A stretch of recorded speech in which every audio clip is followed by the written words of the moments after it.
Subscribe करें हमारे channel सर्वेटेक को और देखें नीट एंट्रेंस एग्जामिनेशन के लिए डाइजेशन एंड एब्जॉर्प्शन पर आधारित एमसीक्यू टाइप क्वेश्चंस का सेट नंबर 25 फ्रेंड्स। और पूर्व की तरह हम इस वीडियो को पुनः हिंदी में एक्सप्लेन करने जा रहे हैं। तो चलिए फ्रेंड्स बढ़ते हैं आज के वीडियो में। क्वेश्चन नंबर 1 हमारा, which is the procedure for ingesting food known as, अर्थात भोजन के अंतर्ग्रहण की विधि क्या कहलाती है? तो वह कहलाती है ingestion. Option number C is correct answer for the question number 1। यहाँ हम देखते हैं कि न्यूट्रिशन के 5 प्रोसेसेस होते हैं, अर्थात ये हैं ingestion, digestion, absorption, assimilation and egestion. सबसे पहले भोजन का अंतर्ग्रहण होता है जिसे इंजेशन कहते हैं। उसके बाद भोजन का पाचन होता है जिसे डाइजेशन कहते हैं। उसके बाद पचित भोजन का अवशोषण होता है जिसे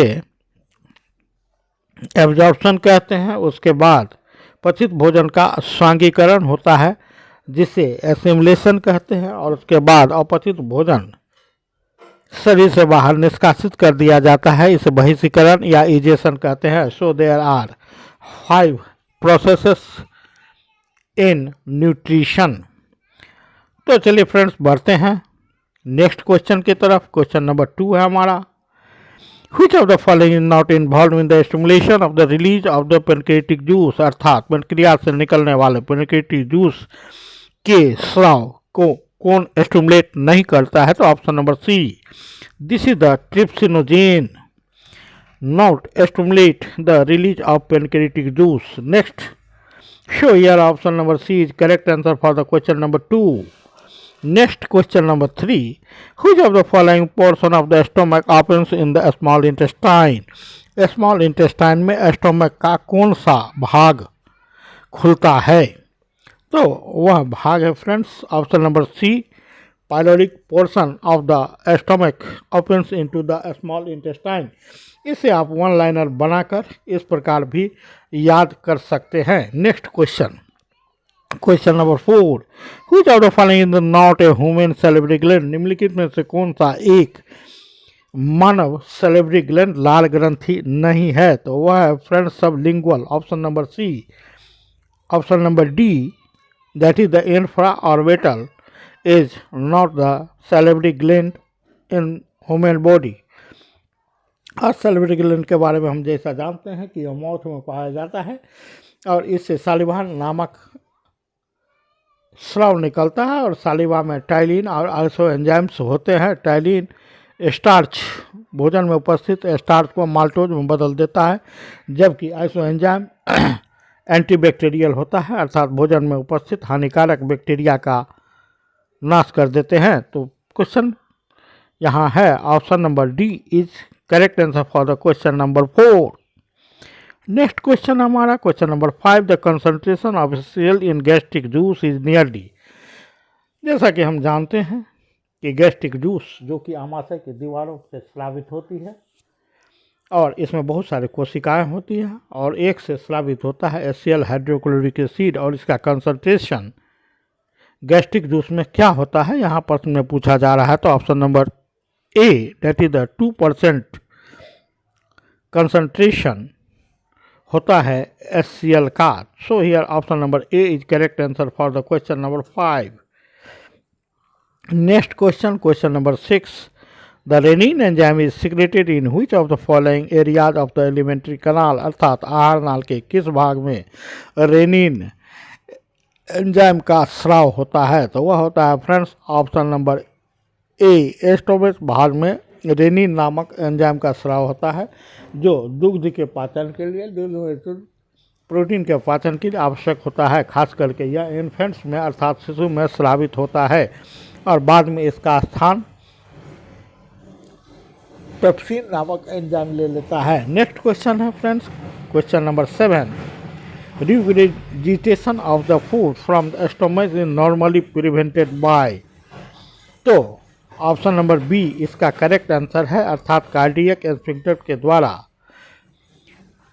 स्टोमक से भोजन का नीचे की ओर जाना संभव होता है। और जब तक स्टोमक में पूर्ण पाचन नहीं हो जाता तब तक भोजन नीचे स्मॉल इंटेस्टाइन में नहीं जा पाती है और इसे नियंत्रित करता है कौन? तो option number B, that is the cardiac sphincter. Next question, gluconeogenesis the process in which, अर्थात ग्लूकोनियोजेनेसिस एक प्रक्रिया है जिसमें क्या होता है? तो यहाँ option number C correct answer है। अमीनो एसिड और फैटी एसिड ग्लाइकोजन में बदल जाते हैं या कार्बोहाइड्रेट में बदल जाते हैं। So here option number C is correct answer for the question number 8। Next question number 9, which of the following is the longest component of digestive system? पाचन तंत्र का सबसे लंबा घटक कौन है या कौन सा भाग होता है? वह होता है small intestine. which is the largest part of the digestive system or alimentary canal? So here option number B is correct answer for the question number 9. Next question number 10. Which of the following enzyme in the human body start the digestion of the protein? Human body में कौन सा enzyme protein के digestion को शुरू करता है? तो वह है पेप्सिन, जिसका स्रावन होता है स्टोमक में। या इस प्रकार इस क्वेश्चन को हम पढ़ सकते हैं कि the pepsin enzyme start the digestion of the protein in the stomach, अर्थात स्टोमक में पेप्सिन नामक एंजाइम प्रोटीन के डाइजेशन की शुरुआत करता है। So here option number C is correct answer for the question number 10। Next question number 11, which one of the following gland is responsible for producing insulin, the main hormone in the body responsible for sugar metabolism? यहाँ पर तुम्हें पूछा जा रहा है कि निम्नलिखित में से कौन सी ग्रंथि इंसुलिन के स्रावन के लिए या उत्पन्न करने के लिए उत्तरदायी है, जो कि मुख्य हार्मोन होता है हमारे शरीर में, जो कि शुगर के मेटाबॉलिज्म को, शुगर के उपापचय को के लिए उत्तरदायी है। तो वह है ऑप्शन नंबर ए, पेनक्रियाज। फ्रेंड्स, जैसा कि हम जानते हैं कि पेनक्रियाज के दो भाग होते हैं। बाहरी भाग से पेनक्रिक जूस का स्रावन होता है, जबकि भीतरी भाग से, जिसे आइजलेस ऑफ लैंगरहंस कहते हैं, इसकी बीटा कोशिकाओं के द्वारा इंसुलिन नामक हार्मोन का स्रावन होता है, जो ब्लड में शुगर के लेवल को नियंत्रित करती है, अर्थात शुगर के मेटाबॉलिज्म के लिए, शुगर के कैरी ऑन के लिए यह रिस्पॉन्सिबल है। अर्थात अगर ब्लड में इंसुलिन की मात्रा है तो यह शुगर को कोशिकाओं में पुनः ऊर्जा उत्पादन के लिए भेज देती है। अन्यथा अगर इंसुलिन का हमारे ब्लड में कम मात्रा में उपस्थिति है तो उस स्थिति में ग्लूकोज हमारे ब्लड में ही रह जाते हैं and it causes a disease which is known as diabetes, और इसे मधुमेह नामक रोग के रूप में हम लोग जानते हैं। So insufficiency of the secretion of the insulin hormone from the pancreas causes diabetes mellitus. आप इसे भी याद रखेंगे। नेक्स्ट क्वेश्चन है हमारा, और इसमें हम देखते हैं क्वेश्चन में option number A is correct answer for question number 11।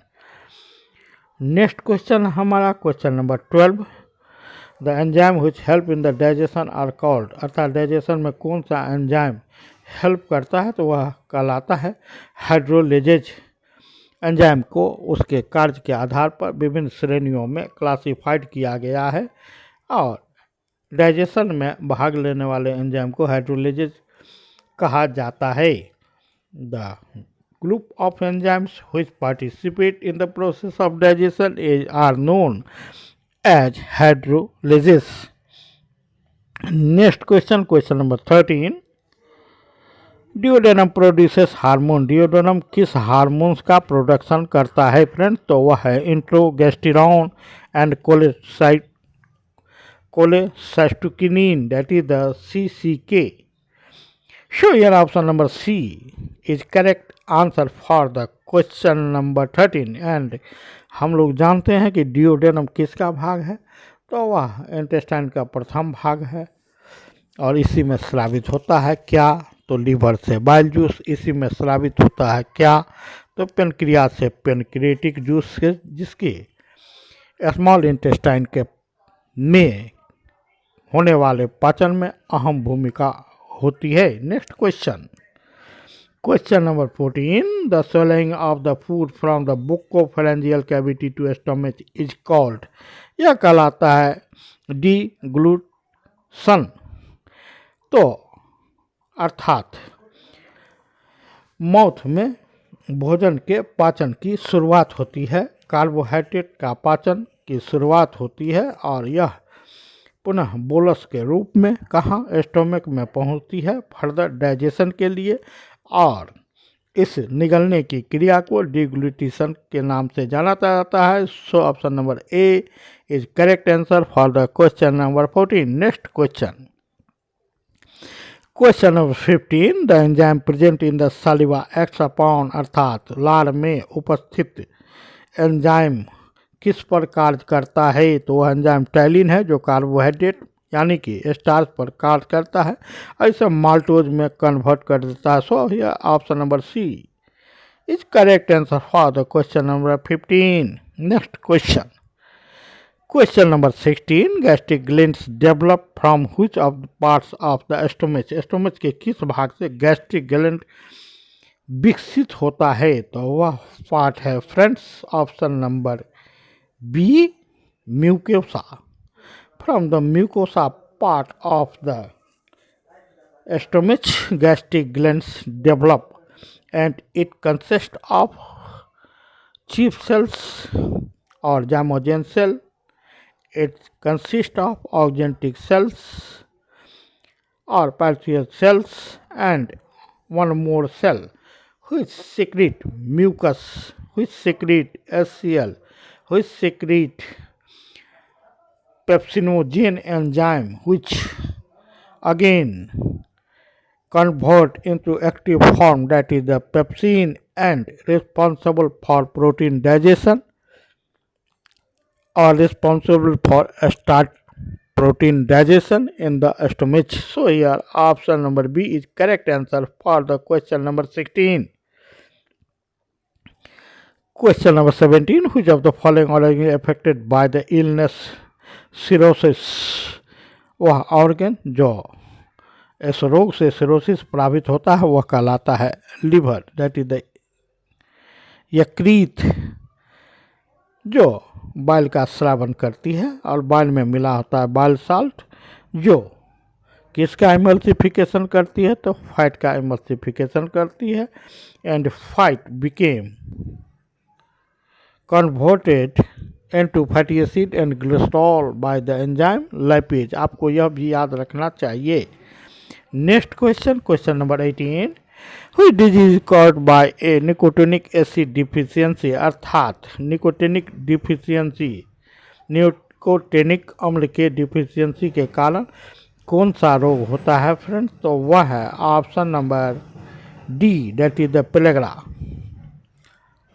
Next question, osteomalacia is the deficiency disease of, osteomalacia Malaysia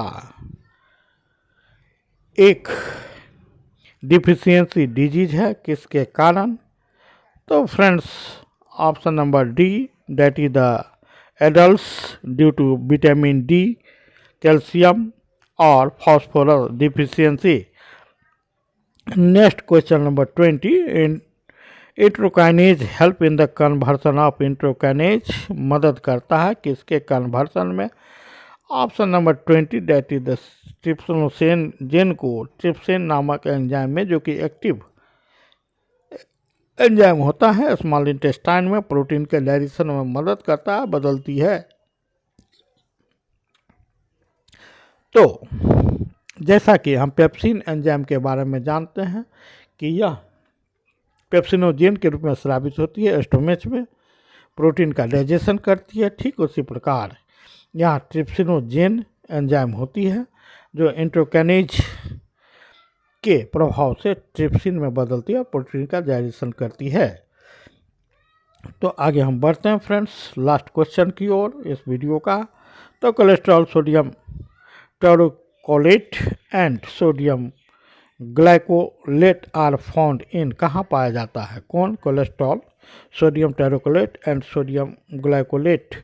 तो यह पाया जाता है ऑप्शन नंबर बी, बाइल में। और इसी के साथ आज के वीडियो को हम यहीं समाप्त कर रहे हैं फ्रेंड्स। देखेंगे इसके आंसर्स को और इसी प्रकार से हमारे वीडियो को देखेंगे और इससे लाभान्वित होंगे। Thanks for watching, have a good day.